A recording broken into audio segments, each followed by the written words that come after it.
اچھا اور آگے پھر اگلے صفحے پر بھی اس کی ایک وہ حکمت لکھی ہے کہ کانوں کے سوراخوں میں وہ انگلی جو ڈالنے سے مقصود کیا ہے، تو اس کی وہ حکمت بھی آگے اگلے سنو، صفحے پر آ رہی ہے۔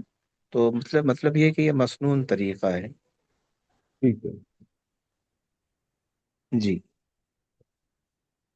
جی سر، جی آگے چلیں پڑھ لوں۔ راشد بھائی۔ یہ استاد جی جی ایک سوال ہے جی کہ استاد جی آپ صلی اللہ علیہ وسلم نے اذان تو نہیں دی لیکن پھر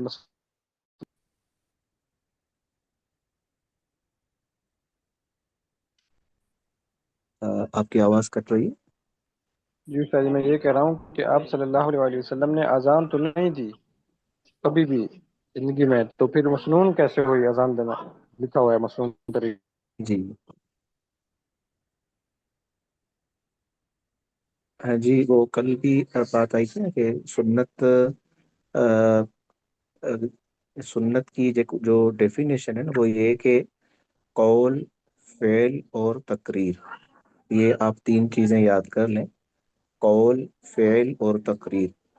قول کا مطلب یہ کہ جو آپ صلی اللہ علیہ وسلم نے فرمائے، فعل کا مطلب ہے کہ جو آپ صلی اللہ علیہ وسلم نے کیا، اور تقریر کا مطلب ہے کہ کسی اور نے کیا اور حضور نے اس کو برقرار رکھا۔ اگر برقرار نہ رکھتے تو اس صحابی کو تنبیہ فرماتے، لیکن کسی صحابی نے کوئی عمل کیا اور حضور نے ان کو منع نہیں کیا تو یہ بھی سنت کے لفظ، اس کو کہتے ہیں تقریر، قاف کے ساتھ۔ تو یہ سنت کی اور حدیث کی ڈیفینیشن میں یہ تینوں چیزیں آتی ہیں: قول، فعل اور تقریر۔ تقریر کی معنی ہے برقرار رکھنا، تو اس لیے اس پر اب صحابہ نے اذان دی تو اس لیے اس کو ہم مسنون طریقہ کہتے ہیں۔ اور ویسے بھی خلفائے راشدین کے لیے تو الفاظ سنت کے ہی استعمال ہوئے ہیں۔ جی سمجھ میں آ رہی ہے؟ جی استاد جی۔ جی جی استاد جی۔ ہاں استاد جی، جی چلیں راشد بھائی۔ آگے پڑھ لیں۔ یہ جی جی۔ تقریر دو نقطوں والا کاف ہے نا جی؟ جی جی جی ٹھیک ہے۔ جی، اذان کے الفاظ: اللہ اکبر 4 مرتبہ، 4 بار، پھر اشہد اللہ الہ الا اللہ 2 مرتبہ، اشہد ان محمد رسول اللہ 2 مرتبہ، حی علی الصلاۃ 2 مرتبہ، پھر حی علی الفلاح 2 مرتبہ، پھر اللہ اکبر 2 مرتبہ، لا الہ الا اللہ 1 مرتبہ۔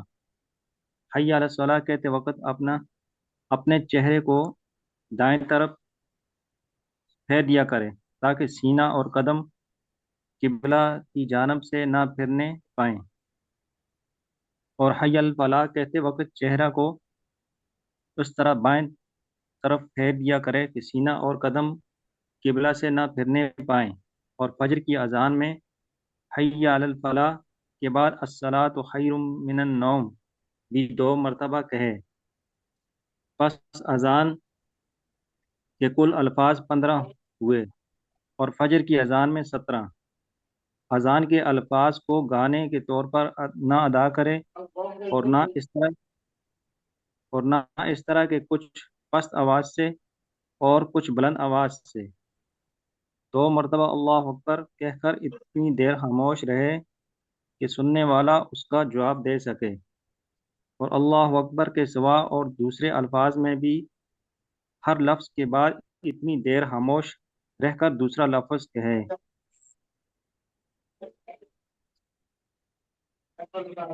جی، آگے پڑھ لوں پھر؟ جی اور کوئی ساتھی پڑھے؟ یہ جو اس میں درمیان میں ایک آئی تھی بات کہ اذان کے الفاظ کو گانے کے طور پر بھی نہ ادا کرے اور نہ اس طرح کے کچھ پست آواز سے اور کچھ بلند آواز سے۔ یہ اصل میں آپ صلی اللہ علیہ وسلم سفر میں تھے، تو جب اذان کا وقت آیا تو وہاں ایک بستی تھی، تو وہاں ایک بچہ تھا، اس کا نام تھا ابو محذورہ۔ تو بچے ہوتے ہیں نا، تو جو عمل بڑے کرتے ہیں تو ان کو دیکھ کر کرنے لگتے ہیں۔ تو کسی صحابی نے اذان دی تو انہوں نے بھی وہ اذان دینی شروع کی، مطلب کہ پست آواز میں۔ تو پھر صحابہ نے یا غالباً حضور نے ان کو فرمایا کہ بڑے بڑے آواز سے کہو۔ تو انہوں نے یعنی اللہ اکبر کے الفاظ کو پست آواز سے بھی کہا، پھر دوبارہ اس کو بڑی آواز سے بھی کہا۔ تو اس کی وجہ سے غالباً مالکیہ کے نزدیک اذان کے وہ اسی حدیث سے دلیل پکڑتے ہیں نا کہ اذان کے کلمات کو پست آواز سے کہے اور پھر دوبارہ اس کو بلند آواز سے بھی کہے، وہ ابو محذورہ کی حدیث سے دلیل پکڑتے ہیں۔ اس لیے انہوں نے اس کی وضاحت کر دی کہ ہمارے کیونکہ وہ صرف ایک بچے کا فعل ہے، اور یہ ہمارے پاس جو ہے دلیل ہے وہ حضرت بلال کی اذان ہے، تو اس لیے ہم پھر انہی کی اذان کو بنیاد بنا کر اسی سے ہی دلیل پکڑتے ہیں، اور وہ اس میں 15 کلمات ہیں۔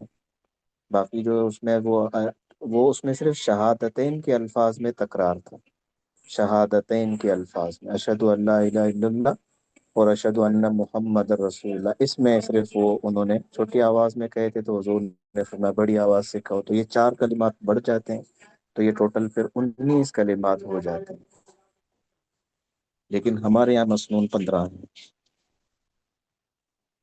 جی اور کوئی ساتھی آگے پڑھے؟ جی کون پڑھیں گے؟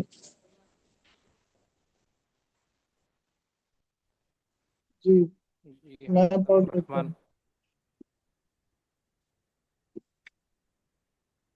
ہوں۔ بھائی اب بھائی عبد الجلیل نے پہلے پڑھا ہے؟ نہیں ابھی تک تو نہیں پڑھا۔ جی وہ پڑھ لیں، جلیل چونکہ یہ مثلا اللہ تعالیٰ کا نام ہے۔ عبد الجلیل، جی بس ہونا یہ عبد الجلیل چاہیے، لیکن بس بڑوں نے لکھ کے شناختی کارڈ میں محمد جلیل کر دیا، ورنہ میں کہتا عبد الجلیل ہی ہو۔ صحیح الحمد صحیح، للہ یا جلیل احمد ہو جائے۔ قریشی، ہاں جی، جلیل جی احمد ٹھیک ہے۔ مسئلہ نمبر 7، اقامت کا طریقہ بھی یہی ہے، صرف اتنا فرق ہے کہ اذان مسجد سے باہر کہی جاتی ہے، یعنی یہ بہتر ہے، اور اقامت مسجد کے اندر۔ اذان بلند آواز سے کہی جاتی ہے اور اقامت پست آواز میں۔ اقامت میں الصلاۃ خیر من النوم نہیں، بلکہ اس کے بجائے 5 وقت میں قد قامت الصلاۃ 2 مرتبہ ہے۔ اقامت کہتے وقت کانوں کے سوراخ کا اقامت بند کرنا بھی نہیں، اس لیے کہ کان کے سوراخ آواز بلند ہونے کے لیے بند کیے جاتے ہیں، اور وہ یہاں مقصود نہیں۔ اقامت میں یہ وہی حی پوائنٹ علی، ہے یہ وہی پوائنٹ ہے جس کی طرف وہ اشارہ کیا تھا نا کہ کانوں کے سوراخوں میں شہادت کی انگلی سے اس لیے بند کیا جاتا ہے کہ جو اذان دے گا اس کے کان بند ہوں گے تو اس کی آواز بلند ہوگی، یہ اس میں وہ حکمت ہے۔ تو اس لیے مسنون طریقہ یہی کہ وہ کانوں کی انگلیاں کانوں کے سوراخوں میں، ہاتھوں کی انگلیاں اس سوراخوں میں ڈالیں۔ باقی اس میں آپ نے جو پڑھا تو یہ صحیح لفظ ہے اقامت، باب افعال سے ہے، اقام اقامت یقیم اقامتا۔ جی ٹھیک ہے، الف زیر ہے۔ جی جی اقامت، اقامت میں حی علی الصلاۃ اور حی علی الفلاح کہتے وقت دائیں بائیں جانب چہرہ پھیرنا بھی ضروری نہیں، البتہ بعض فقہا نے اسے سنت لکھا ہے۔ کبھی کبھار اسی طرح بھی کر لیں۔ ٹھیک ہے، دوسری جی بات استاری کہ یہ جو ہے نا، جو خانہ کعبہ میں یا مسجد نبوی میں اقامت کہی جاتی ہے، اس میں ایک دفعہ یہ اشہد ان لا الہ الا اللہ اشہد ان محمد رسول اللہ ایک دفعہ کہا جاتا جی، وہ اس لیے انہوں نے وضاحت کر دی نا کہ ہماری اذان، ہمارے نزدیک جو اذان کے مسنون کلمات ہیں وہ 15 ہیں، بعض کے ہے۔ ٹھیک نزدیک ہے، 11 ہیں، بعض کے نزدیک جیسے ابھی آپ سے کو کہ وہ 19 ہیں، تو ہر ایک کے پاس دلائل ہیں، تو ہم تو پھر حضرت بلال کی ہی اذان کو لے کر اس کو دلیل بناتے ہیں، تو مطلب وہ بھی صحیح قضا نماز کے لیے اذان و اقامت کا حکم۔ مسئلہ نمبر 8، قضا نماز کے لیے اذان و اقامت کا حکم۔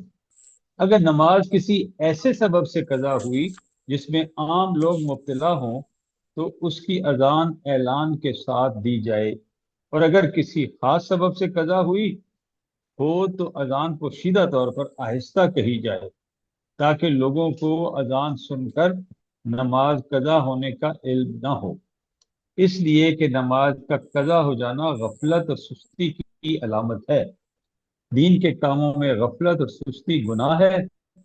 گناہ کا ظاہر کرنا اچھا نہیں، اور اگر کئی نمازیں قضا ہوئی ہوں اور سب ایک ہی وقت پڑھی جائیں تو صرف پہلی نماز کی اذان دینا سنت ہے، باقی نمازوں کے لیے صرف اقامت۔ البتہ مستحب یہ ہے کہ ہر ایک کے لیے اذان بھی علیحدہ دی جائے۔ یہ خاص سبب اور عام سبب کا علم ہوگا، یعنی سمجھ میں آ گیا؟ جی جی جی یعنی ایسا کوئی سبب ہے جس میں سب مبتلا ہوئے ہیں، جی تو پھر اس میں یہ کہ اس کی اذان بھی بھلے اعلان کے ساتھ ہو۔ یعنی مثال کے طور پر وہ یعنی راستے میں وہ گاڑی پوری ٹریفک میں پھنس گئی، کسی جگہ مسجد تک پہنچنے کا وقت نہ ملا۔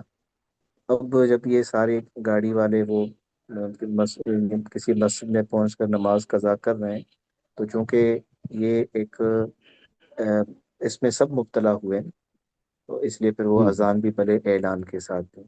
لیکن خاص سبب مطلب سو گیا، تو پھر جب صبح اٹھے گا تو قضا کے لیے جس طرح ہم نے پڑھا کہ اذان کہنی چاہیے، تو پھر اس میں یہ کہ وہ پوشیدہ طور پر اذان کریں۔ جی اذان اذان و اقامت کا جواب۔ مسئلہ نمبر 9، جو شخص اذان سنے، مرد ہو یا عورت، پاکی کی حالت میں ہو یا جنابت کی حالت میں، اس پر اذان کا جواب دینا مستحب ہے، اور بعض نے واجب بھی کہا ہے، یعنی جو لفظ مؤذن کی زبان سے سنے وہی کہے، مگر حی علی الصلاۃ اور حی علی الفلاح کے جواب میں لا حول ولا قوت الا باللہ بھی کہے۔ الصلاۃ خیر من النوم کے جواب میں صدقت فبررت، اور اذان کے بعد درود شریف پڑھ صدقت صدقت صدقت صدقت وبررت۔ آپ نے یعنی جب مؤذن کہے نا کہ نماز نیند سے بہتر ہے، تو آپ کیا کہیں؟ صدقت، آپ نے سچ کہا۔ مؤذن جی کو کہا آپ نے سچ کہا، بررت آپ نے نیکی کا کام کیا۔ بررت، صدقت وبررت، اور اذان کے بعد درود شریف پڑھ کر یہ دعا پڑھے: اللہم رب هذه الدعوة التامة والصلاة القائمة آت محمد الوسیلة والفضیلة وابعثه مقاما محمودا الذی وعدته انک لا تخلف الميعاد۔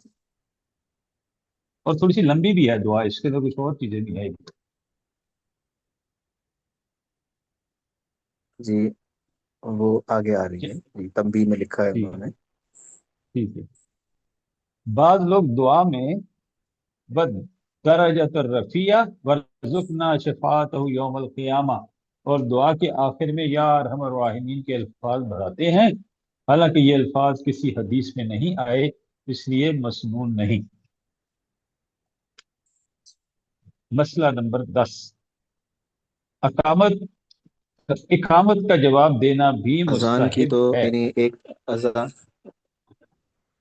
اذان کی تو ایک دعا تو یہ ہو گئی، اللہم رب هذه الدعوۃ التامہ، اور پھر ایک دو اور بھی دعائیں ہیں، اور باقی اس میں شروع میں جو بات آئی کہ محلے کے اندر یا شہر کے اندر اگر بہت ساری اذانیں ہوں تو پھر صرف پہلی اذان جو کانوں میں پڑے تو اس کا ادب اور احترام کے ساتھ جواب دے، سارے کام کاج چھوڑ کر۔ باقیوں کا جواب دیتا ہے تو بہتر ہے، ورنہ وہ گنہگار نہیں ہے۔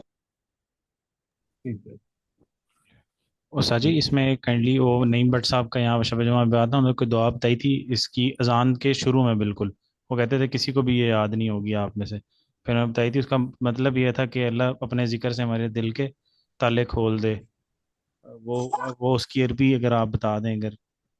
اللہم افتح اقفال قلوبنا، بذکرک، اللہم افتح اقفال قلوبنا بذکرک جزاک اللہ جی استاد۔ واتمم علینا نعمتک، اور انہوں نے پہلی ترکیب ذکر اقفال، یہ تک. کفل کی جمع ہے، کفل تالیہ کو کہتے ہیں. جی استاد جی. انہوں نے کتنا بتایا تھا؟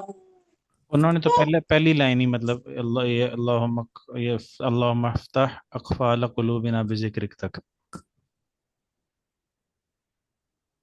صحیح صحیح.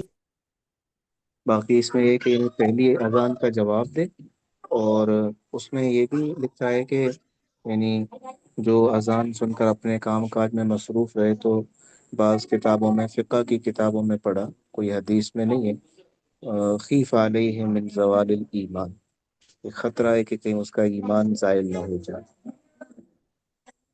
اذان کی پہلی اذان کا تو اس میں بہت اہتمام کرنا چاہیے کم از کم. جی استاد جی. مسئلہ نمبر 10، اقامت کا جواب دینا بھی جی پڑھے. مستحب ہے، واجب نہیں. اور قد قامت الصلاح کے جواب میں اقامہ اللہ و ادامہ کہے، اقامہ اللہ و ادامہ کہے. اللہ اس کو قائم رکھے اور دائم رکھے. اقامہ اللہ، اللہ اس نماز کو قائم اور دائم رکھے. مسئلہ نمبر 11، اگر کوئی شخص اذان کا جواب دینا بھول جائے یا قصدن نہ دے، اور اذان ختم ہونے کے بعد خیال آئے یا جواب دینے کا ارادہ کرے، تو اگر زیادہ دیر نہ ہوئی ہو تو جواب دے دے، ورنہ نہیں. جن صحیح. صورتوں میں اذان کا جواب نہیں دینا چاہیے، 8 صورتوں میں اذان کا جواب نہیں دینا چاہیے: 1 نماز کی حالت میں، 2 خطبہ کی حالت میں، چاہے وہ خطبہ جمعے کا ہو یا کسی اور چیز کا، 3 4 حیض و نفاس کی حالت میں، 5 علم دین پڑھانے کی حالت میں، 6 جماع کی حالت میں، 7 قضائے حاجت کے وقت، 8 کھانا کھانے کی حالت میں. جواب دینا ضروری نہیں، البتہ ان چیزوں سے فرصت کے بعد اگر اذان ہوئے، زیادہ دیر نہ ہوئی ہو تو جواب دینا چاہیے، ورنہ نہیں. سر اگر مسجد کے اندر موجود ہوں پھر بھی جواب دینا، مفتی صاحب سے سنا تھا کہ جی مستحب ہے پھر بھی. اور یعنی اب کیونکہ اذان کا جواب تو اس لیے کہ وہ نماز کے لیے آئے، تو بلانا جی مؤذن کو گویا کہ ویسے وہ جواب دے ہی رہے ہیں. جی ہاں، لیکن وہ تو بات مسجد پوری ہو گئی ہے میں پہلے سے ہی. پہلے سے ہی موجود ہے. جی جی. جی ویسے ہم نے سنا کہ اذان کے وقت جو ہے یہ پڑھنا پڑھانا اور قرآن پاک کی تلاوت بھی تھوڑی اس پہ وقفہ کر دینا چاہیے. بالکل بالکل اسی طرح. استاد جی اگر بندہ میرے دعا خیال سے مانگ رہا ہو. استاد جی یہاں تک کافی. مسجد میں اگر موجود ہیں پھر تو تلاوت کو جاری رکھا جائے نا. جی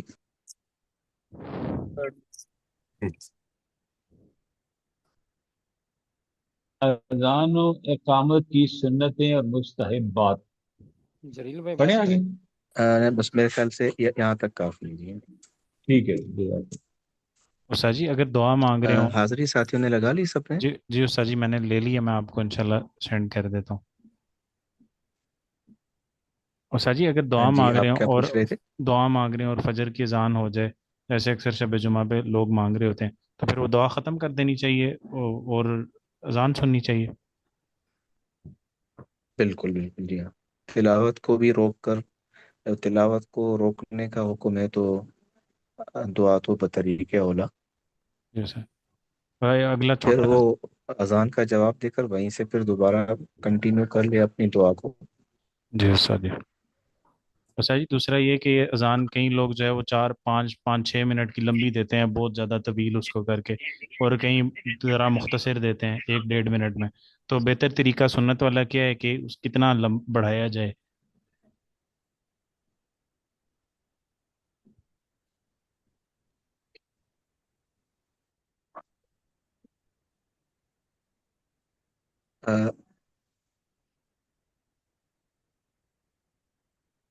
آ، آواز کٹ گئی آپ کی. جی استاد جی میں یہ کہہ رہا تھا کہ اگر جو ہے وہ کئی کئی لوگ جو اذان دیتے ہیں وہ دیتے ہیں کوئی 6 7 منٹ کی بہت لمبی کر کے، اور کئی جو ہے وہ 1.5 منٹ میں ختم کر دیتے ہیں اذان کو، تو کتنی لمبی دینی چاہیے، کتنا طول دینا چاہیے؟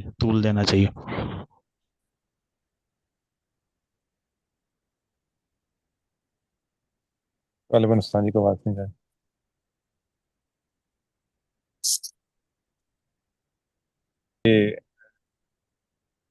یہ اذان میں جو وہ ہا ہو کرتے ہیں، طرزیں بناتے ہیں، تو وہ بالکل ٹھیک نہیں ہے. سیدھی سیدھی اذان کہنی چاہیے.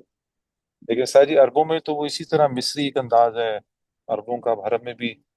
تو کچھ ایسی کچھ وہ موجود ہے کہ جس سے معلوم ہو سکے کہ حضرت بلال حبشی رضی اللہ عنہ کی اذان مبارک کیسی ہوا کرتی تھی.